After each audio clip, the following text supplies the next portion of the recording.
It has been 3 years since Marvel Champions has released. I thought it'd be fun to kind of do a 3-year anniversary review of the 5 original heroes. Right? You have Captain Marvel, you have Black Panther, you have Iron Man, you have She-Hulk, and you have Spider-Man. Right? It'd be fun to kind of talk a bit about them and how they've changed. From when they first started, when they first came out to now, and kind of how the game has changed a little bit. So, we're going to be going through the Hall of Heroes page quite a bit with this. And we'll just go down in order, and we'll start off with Spider Man, which is pretty interesting because Spider Man, I feel like, was one of the most played heroes, especially for me, right out of the box. Obviously, cards like Backflip or Bonkers, right? You don't really see a lot of cards like this anymore, if really ever, of a zero cost event. When you take any amount of damage, you prevent all of that damage. I mean, that's just kind of insane. And your alter ego side just generates a resource, right? It's a free resource generator off the bat. Then Spider-Man in general, just when the villain initiates an attack against you, you just draw a card, right? It's a free card draw every single time you get attacked. So it's pretty interesting the way he worked in the beginning, especially with Black Cat not taking any consequential damage. That was pretty huge. And now that we have a lot more allies in our card pool, back in the day, I remember like you would still use Black Cat as a chump blocker. You don't have to anymore, right? You could just keep her out and keep doing that one damage over and over and over. Doing the enhanced Spire Sense that stops a treachery card was pretty sweet.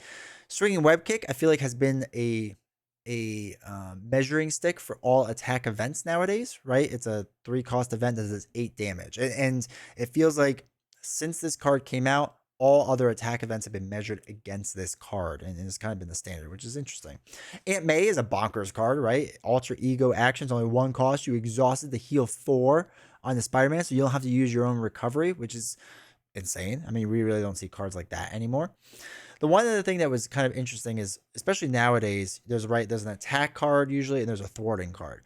Spider-Man never had that. What he had was Spider Tracer, which could be put onto a minion, and when that minion is defeated, you remove 3 threat from a scheme. It's kind of hindered solo play, and if you look at the back of the box or the back of the rule book, they tell you to do them in justice, right? Because it kind of balances them out because it doesn't really have thwarting ability.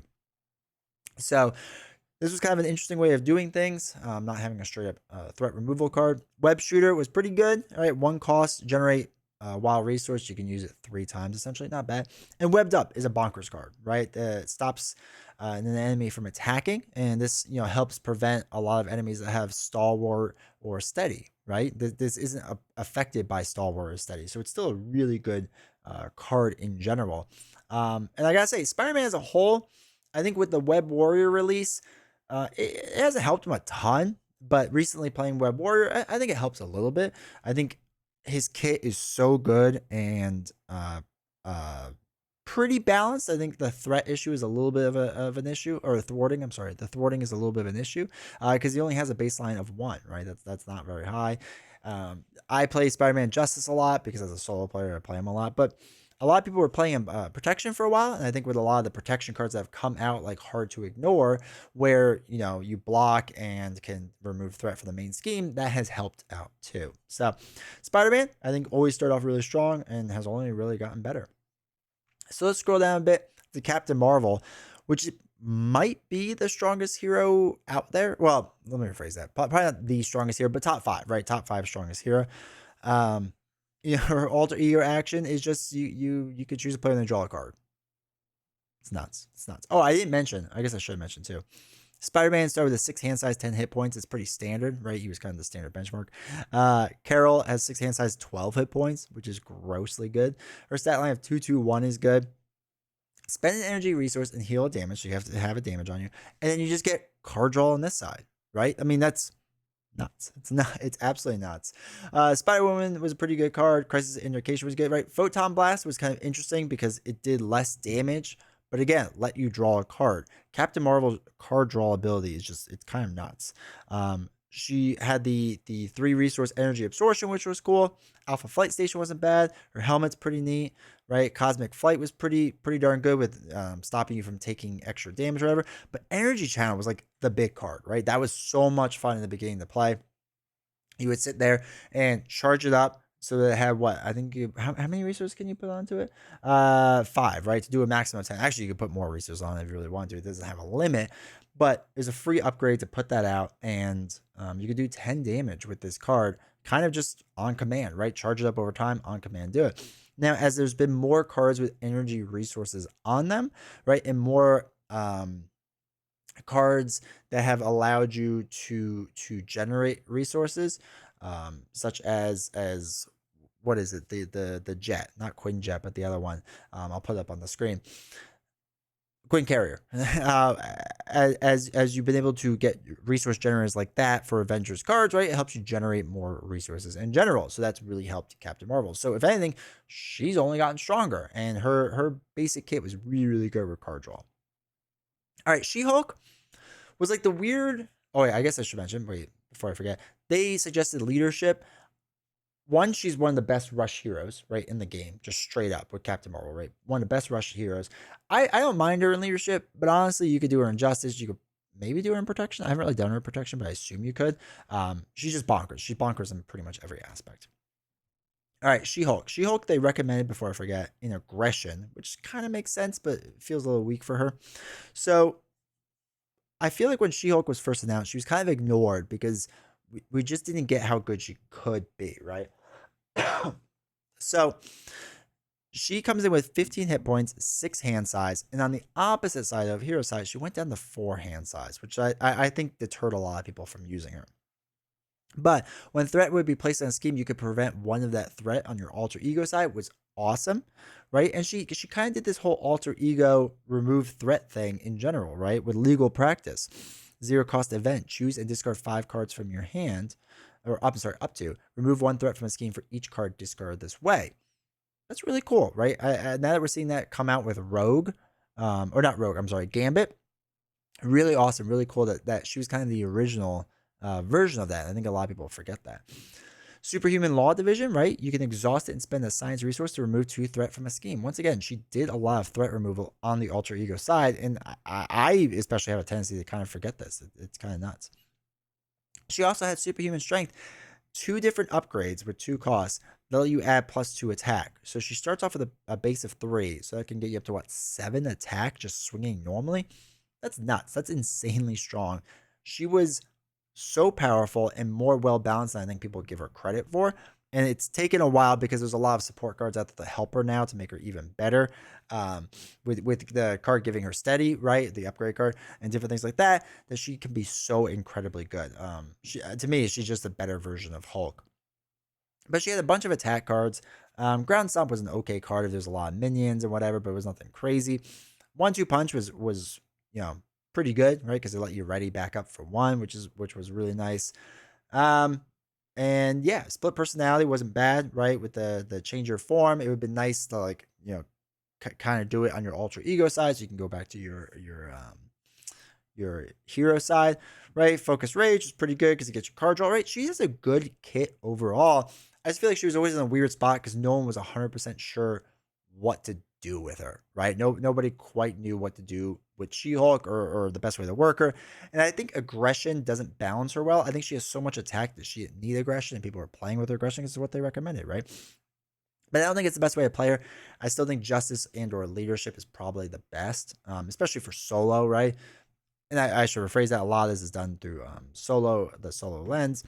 That I think with justice being able to keep a lot of her threat down, or leadership with getting the other allies out there, right? She can do so much attack in general, and flipping down isn't that bad of a thing with her because she can, stop threat from happening with legal practice, her own ability and whatnot.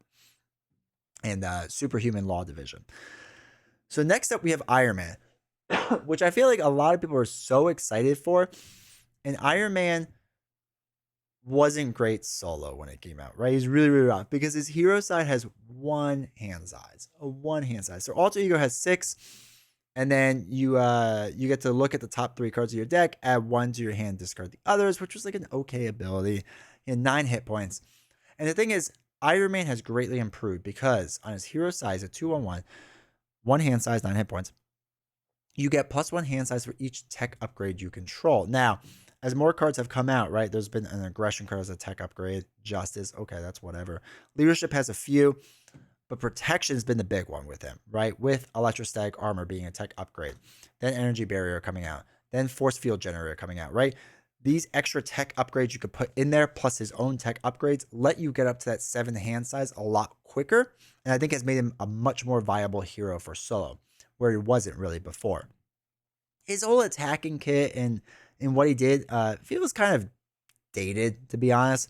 Like Repulsor Blast isn't bad. Would deal 1 damage to enemy, discard the top 5 cards of your deck. For each printed energy resource, deal 2 additional damage, right? So it has the chance to do 11 damage for 1. Now, if you built like an entire energy deck, it could maybe work, but it's not like guaranteed or anything like that. But it's not terrible. So actually, it could probably do even more if you got rid of a double yellow too. But that's beside the point. So it has the ability to do a decent amount. Supersonic Punch, right? Deal 4 damage to enemy. 8 if you had Aerial. Aerial isn't like the easiest thing to get for him because in order to do Aerial, you have to exhaust the boots and spend a science resource to gain Aerial, which was kind of like a weird mechanic, and Aerial wasn't really supported back in the day. Now there's a lot more Aerial cards out there. It's a much more feasible thing. So I feel like if we're going to talk about the big winner from the core box in general, it's probably going to be Iron Man, right? In my opinion, Iron Man has improved the most, gotten the most out of all the cards that come out after, because his kit was pretty weak for true solo. It wasn't great. It wasn't bad, but it wasn't great. And then we have Pepper Potts, the exhauster, to generate the resource off the top of your discard pile, which isn't bad, but like for a 3 cost, support, it's a little expensive. But I mean, that's what Queen Carrier is too, so it's not awful. But a lot of people like just didn't like it at the time. Not that they didn't like it. It felt like it was like underplayed a lot, is what I should say. Stark Tower wasn't a bad card because it lets you remove the topmost tech upgrade from your discard pile back to your hand. This is more useful nowadays because there are a lot of cards that can get rid of different upgrades and support you control, which stinks. Arc Reactor is a nuts card, right? For 2 costs, you can ready up Iron Man repeatedly, essentially like each round, right? And then his armor allowed you to gain more health. His helmet allowed you to remove a threat from a scheme, right? You could do each scheme if you had Aerial, which was cool. And then his gloves basically let you exhaust the deal damage to an enemy, right? We see a lot of this with Ironheart now. And I think Ironheart's system is actually better with how, like, when she levels up, it scales, which is really, really good. This always felt a little weak, but you needed the tech cards anyway to get the bigger hand size. So Iron Man was always, I felt like back in the day, kind of like this weird kind of hero to get into. I feel like he's a lot better. He's a lot stronger, and he makes the most sense in protection now. And they recommended him, what was it back in the day, as aggression, which was always kind of weird. He never felt like a good candidate for aggression in my mind because he has pretty decent attack ability. But you just need to get a lot of energy resources in there, and you need to build out and have tech upgrades, right? He's kind of hard to do for solo. For multiplayer, is pretty good. But I feel like nowadays, like, he's a very viable solo. It's probably the biggest winner overall. Finally is Black Panther. Black Panther, to me, was always a protection hero. I think it's what they had, protection, because of his natural ability to just retaliate, right? He just has retaliate. If you add on, like, electrostatic armor and whatever the retaliate card is for defense, right, you can do so much more on top of that, or I guess it would be electrostatic armor. So his setup abilities, you could search for a Black Panther upgrade and add it to your hand. And this whole mechanic of his upgrade cards and then using Wakanda Forever to activate each one is a really cool mechanic. I think it's still really unique to this day. I think it's really cool and really good.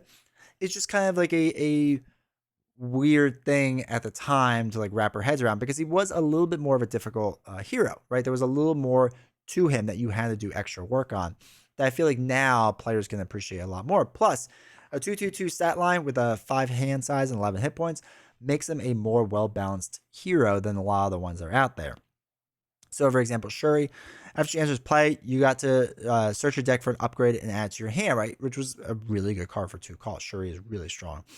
Ancestral Knowledge, choose up to 3 different cards in the discard pile and shuffle them into your deck. It's not bad. Wakanda Forever is basically how his entire kit works. Vibranium, which double resources, double wild resources, is huge for him, which is really, really nice. Golden City was a card draw for Alter Ego, which is nice, but his whole thing and how it works is these 4 different upgrades, right? Energy Daggers, where you deal 1 damage to the villain and to each enemy attached to that player. You would do 2 instead if it's the final one in the step when you use Wakanda Forever Raise. If it's the last card, we do 2. The claws deal 2 damage to an enemy. 4 if it's the final step. Tactical Genius removes 1 threat. 2 if it's the final step. And then Vibranium Suit, move 1 damage from you and put it onto the enemy, or 2 if it's the final step, which was huge, right? It was like a free way to heal. And it's like the only way to heal in the core set. Well, not the only way to heal, but it was like the only hero that had like natural healing abilities, which it might still be one of the only ones, right? So the thing with Black Panther is, I feel like when we first started off with Marvel Champions, he had a steeper learning curve because it was not just like, all right, you just play your events whenever you want. You had to kind of strategize how you're going to play him. He was a little more challenging, but he's still really good. He holds up really well. Again, I like him for protection because he makes a lot of sense there with his retaliate. But in general, I mean, leadership works well for him. Justice works well for him. Aggression works well for him. Everything works well with Black Panther. And I think looking back at this, with the exception of a few cards that just don't like hold up as well. Like for example, Spider Trace I still don't think holds up that well. It's probably better to just have a regular thwart card in there, but it's fine for what it is. But all these heroes are stupidly strong. Like realistically, they're really strong still, because of the balance might not have been there 100%. You know, Captain Marvel's card draw is kind of overpowered, right? She-Hulk, again, I think a lot of people kind of slept on She-Hulk, but I think she's getting more appreciated nowadays. But she is a really good hero. She's really fun to play. Iron Man has just improved a lot. If he was the weakest, I think he's improved a lot, and you know the rest have been really good. So that's my overall takes. If I was to kind of, I guess, rank these right of where they are today, it's really hard. But Captain Marvel is probably the best right now. Out of the core box, I'm sorry. Out of the core box, Captain Marvel is probably the best. I think Black Panther is number 2. I think Spider-Man's number 3. And Spider-Man isn't bad. He could be a little rough sometimes. And probably She-Hulk and then Iron Man is a toss-up. Well, Iron Man has improved a lot. He's still kind of a weird ally or a weird hero to play in solo. I think for multiplayer it makes a lot of sense. He's really good, especially in protection. But he's definitely tougher to play for solo. That's for sure. But he's improved a lot. And I think in general, all these heroes, even Captain Marvel, who's already a some tier hero, whatever you want to call it, you know, top 10 hero, has moved up, right? They've all moved up. They've had a lot of cards to benefit them. So anyway, that's kind of my overall thoughts and review looking back on, talking about whatever heroes. Let me know your thoughts. Let me know your thoughts on what heroes have improved the most. You know, what have you gone back and then played more of that you didn't think you were going to? You know, for example, have you gone back and played more She-Hulk and played her a lot more? Because that's a hero I've done a lot more recently than I thought. That I didn't think I would. You know, that I didn't think I would. So let me know what you're thinking about all of it. And while you're down in the comments, you know, writing that, make sure to hit the like button, make sure to subscribe. Really helps the channel, really helps me out. And yeah, I hope you appreciate this. And it's kind of crazy. I think that it's been 3 years since this box come out, and it's nuts to think about what in 3 more years from now, what all the different heroes and allies and all that fun stuff will look like. So anyway, hope you enjoyed this video. See y'all next time.